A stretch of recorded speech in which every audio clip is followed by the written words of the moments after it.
Aquinas' second argument for the existence of God in the Summa Theologiae is sometimes called the argument from efficient causes. And the basic premise is everything that exists in the world around us has a cause of its being. It doesn't cause itself to exist or just exist necessarily forever, but it has an origination from another.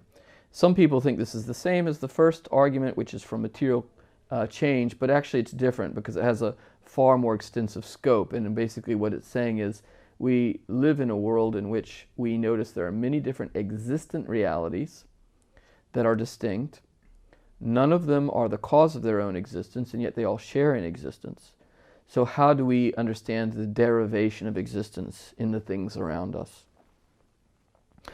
Now, this is related to Aquinas' doctrine of esse. That's the Latin word he uses for the act of existence or the act of being. And esse is, in a way, for Aquinas, something that separates each being, the beings from one another, but also shows a kind of a, you might say, common ontological ecumenism, what we all have in common. So, for example, you just take, 3 or 4 people in a room. Each of us has existence, and so it's something we share. I say to you, I exist? Do you exist?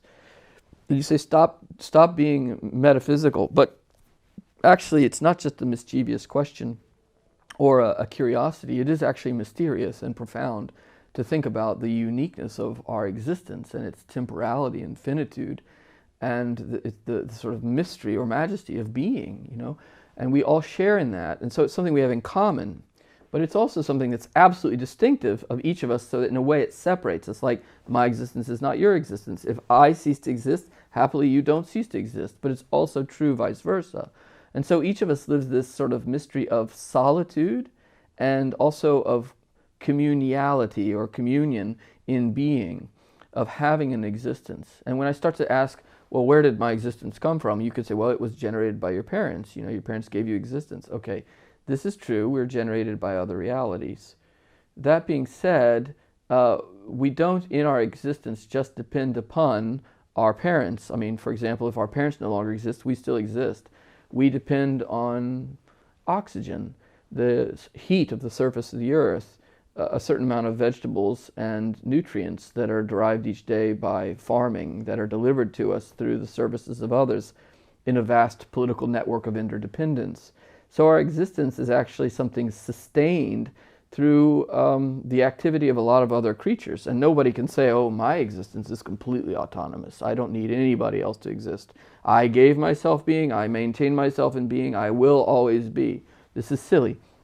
We obviously have this solitude of existence, but we also have received it from others and then are sustained in it by others in a vast network. Okay, so then Aquinas says, if that's the case, then everything we see around us is itself caused by other beings in its very being, and is not a sufficient, you might say, doesn't give a sufficient explanation for its own sustenance in being or its own endurance in being. And therefore there has to be, to explain existence in each of us, there has to be an appeal to the other causes of the universe. But each of those also has in turn to be explained by another thing that exists. So again, we're talking, as we were in the first way, about actual ordered series of interdependent causes. We're not going back in time. We're not going to talk about, whether the first thing existed and then the second thing existed and then how we got to where we are now.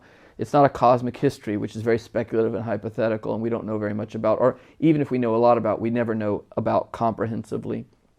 It's about now. Right now, everything that exists depends upon something else that exists, or many other things that exist. Can that be the whole summation of everything in the universe?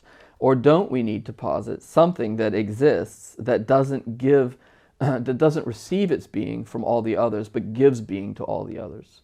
And that's what we call the mystery of God, or the mystery of the absolute author and giver of being, who is, you might say, hidden from us behind the veil of derived creatures who we don't experience immediately, but who we can know by a posteriori argument to exist necessarily. There is some necessary being.